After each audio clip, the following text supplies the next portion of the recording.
Bismillahirrahmanirrahim. Assalamualaikum warahmatullahi wabarakatuh.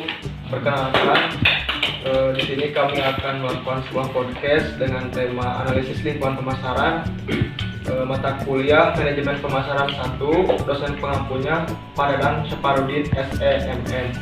Di sini saya Egi Maulana Yusuf, NPM 1911-00004, dan ada rekan saya yang bernama. Nama saya Pak Idris dengan nomor NPM 191100001.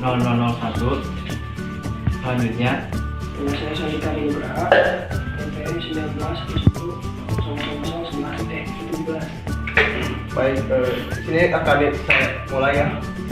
Pertama, saya akan bertanya kepada Saudara Fahmi, apakah yang dimaksud lingkungan pemasaran itu?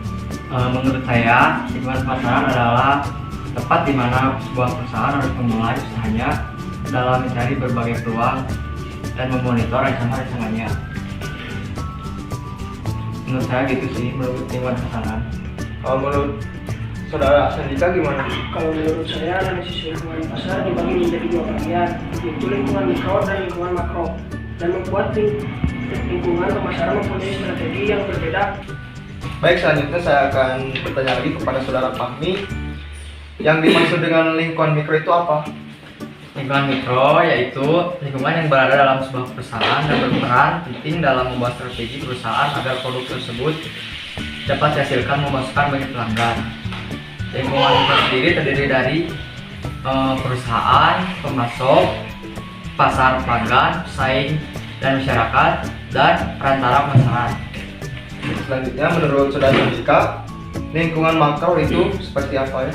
Lingkungan makro merupakan cakupan yang lebih luas dari mikro sendiri, dan makro mempunyai tingkat sosialitas yang lebih besar karena terdiri dari demografis, lingkungan alam, lingkungan teknologi, lingkungan ekonomi, lingkungan politik, dan lingkungan budaya. Saya seperti itu. Baik, selanjutnya, di lingkungan mikro itu sendiri mempunyai beberapa tugas. Tugas apa saja itu? Lingkungan mikro ada beberapa tugas. Yang pertama, pemasok. Pemasok tugasnya adalah menyediakan sumber daya yang diperlukan oleh perusahaan untuk menghasilkan barang dan jasanya. Yang kedua, sebagai penyalur, menyediakan membantu perusahaan mempromosikan, menjual, dan mendistribusikan. Yang ketiga, perusahaan. Perusahaan adalah perusahaan yang berhasil mempertahankan pelanggannya dengan cara beragam supaya tidak kalah dengan pesaing.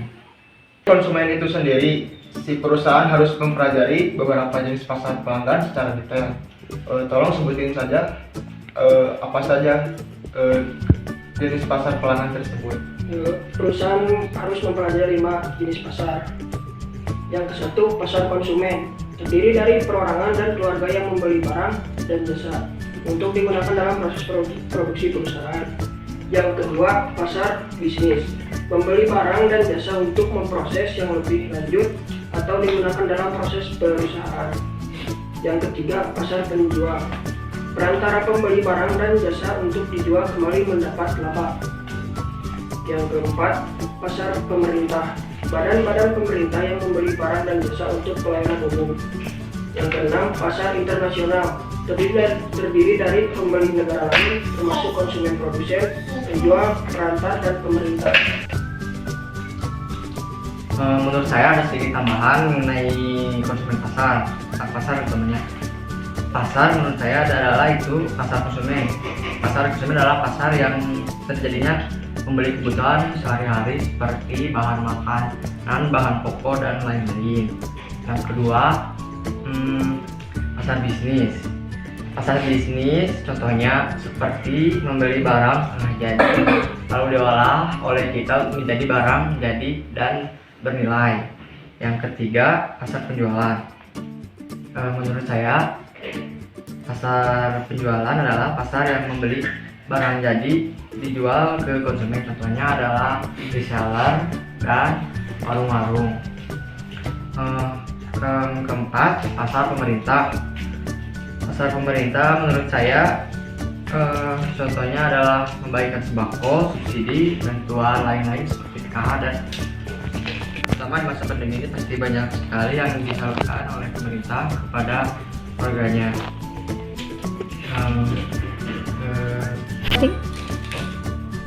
Yang keempat, pasar penjual. Pasar penjual menurut saya adalah pasar yang menyediakan barang jadi lalu dijual kembali kepada konsumen seperti reseller, toko-toko, dan warung kecil. Yang kelima, pasar pemerintah. Pasar pemerintah menurut saya adalah kegiatan pemerintah memberikan sembako, subsidi, layanan, bantuan kepada warganya, terutama saat masa pandemi ini. Yang terakhir, pasar tradisional. Pasar tradisional sendiri menurut saya terdiri dari kegiatan ekspor impor barang seperti teknologi canggih. Contohnya kerjasama handphone dengan Cina. Kita bisa melihat jual beli barang handphone yang terjadi di Bea Cukai. Sudah menurut saya. Ini keterangan Sandika mengenai lingkungan internal dalam pemasaran itu ada apa saja? Yang termasuk lingkungan internal dan pemasaran ada 4. 1. Manusia merupakan komponen utama dalam internal yang memiliki kaitan A. Kompetisi, kemampuan yang dimiliki seseorang untuk melakukan pekerjaan. B. Placement, penempatan yang tepat mempengaruhi kinerja pegawai harus sesuai dengan keinginan dan kemampuan. C. Promotion, peningkatan di mana adanya keinginan untuk meningkatkan jabatan yang biasa disebut promotion. Yang kedua, ada kebijakan mengembangkan visi misi. A. Visi dan misi. B. Aturan. C. Target. Yang ketiga, kepemimpinan cara pencapaian yang diharapkan. A. Sentralistik. B. Demokratis. C. Lepas pangan. D. Orientasi pada tugas. D. Orientasi pada orang. Yang terakhir, lewat sistem memiliki dua jenis, yaitu A. Material dan B. non material. Material berupa material seperti gaji, tunjangan, dan bonus. B. Non material merupakan pujian dan respon yang dari apa yang telah dilakukan oleh pekerja itu sendiri. Baik, selanjutnya apakah dari saudara Pangping ada tambahan mengenai lingkungan internal dalam pemasaran? Menurut saya dalam kompetisi, seorang karyawan dapat berkompetisi dengan lawannya sesuai kemampuannya. Jika karyawan tersebut tidak diposisikan sesuai kemampuan kinerja yang dimilikinya, karyawan itu tidak bisa memaksimalkan bakatnya. Yang kedua, placement. Placement itu adalah penempatan kerja yang mempengaruhi kinerja pegawai. Di sini contohnya adalah karyawan akan dipengaruhi oleh kerjanya, seperti ketika karyawan itu diposisikan sebagai marketing tapi dia tidak ahli marketing, maka dia akan susah untuk berkembang. Yang ketiga, promosi biasanya dilakukan oleh sebuah perusahaan karena adanya kinerja bagus dari sebuah karyawan, pencapaian yang menguntungkan bagi sebuah perusahaan. Di situ akan terjadi promosi dan naik jabatan.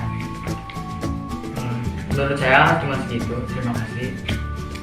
Selanjutnya kepada saudara Yadi lagi. Baik, untuk pertanyaan selanjutnya saya ingin bertanya lagi kepada saudara Sandika mengenai tugas lingkungan makro itu terdiri dari apa saja? Tugas lingkungan makro terdiri dari 6. 1. Lingkungan demografis, mencakup masyarakat sekitar lingkungan perusahaan, karena masyarakatlah yang akan menciptakan pasar bagi perusahaan tersebut. Kedua, lingkungan ekonomis, faktor yang mempengaruhi daya beli dan pola pengeluaran konsumen. Yang ketiga, lingkungan alam, potensi letak perusahaan terletak pada bahan bakunya sehingga dapat memperkecil harga daya jual. Yang keempat, lingkungan teknologi, ada hal positif dan negatif. Positifnya, teknologi yang semakin canggih biasa mengefisienkan waktu produksi. Negatifnya, tidak dimanfaatkannya sumber daya manusia yang masih ada. Yang kelima, lingkungan budaya, manusia tumbuh dan masyarakat membentuk keyakinan dan nilai dasar karakteristik budaya yang mempengaruhi pengembalian keputusan pemasaran adalah kegiatan pada nilai-nilai budaya dan perubahan dalam nilai sekolah.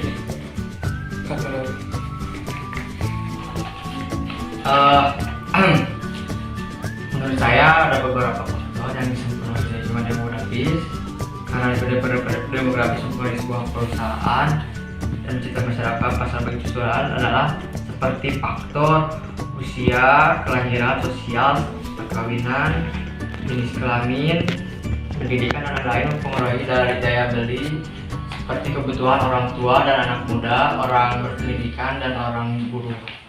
Yang kedua, lingkungan ekonomis. Lingkungan ekonomi sendiri menurut saya sangat berdaya beli karena lingkungan tersebut dipengaruhi oleh seperti harga, jenis barang, brand, dan seberapa jauh barang itu dikenal oleh sebuah masyarakat.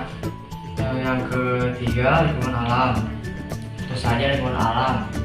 Lingkungan alam di Cikajang memiliki iklim yang dingin, tropis, dan di sana cocok untuk dibuat sebuah sayur, dan mungkin di sana harga sayur sangat murah dan tidak pula menyebabkan harga tersebut bisa mahal di suatu daerah tertentu seperti di daerah pesisir pantai karena susahnya dari harga.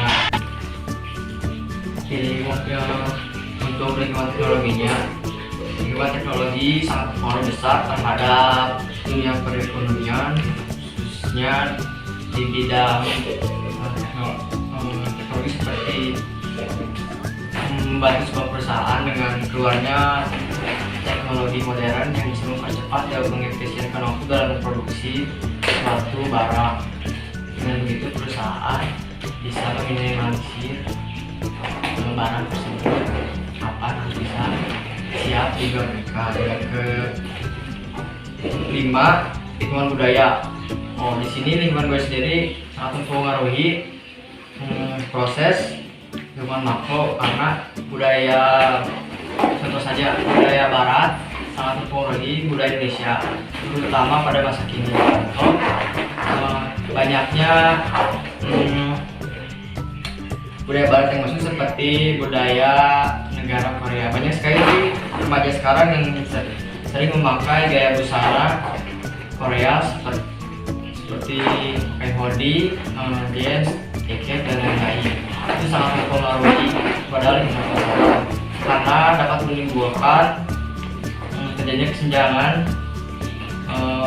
di bagian pasaran, yaitu menurunnya daya beli terhadap perusahaan lokal. Sekian dari saya, mungkin kurang lebih segitu. Terima kasih. Baik, sekian podcast dari kelompok kami. Semoga bisa bermanfaat bagi kalian yang menonton video ini. Mohon maaf juga bila ada kesalahan karena kami masih dalam tahap proses pembelajaran. Sekian dari kami. Assalamualaikum warahmatullahi wabarakatuh.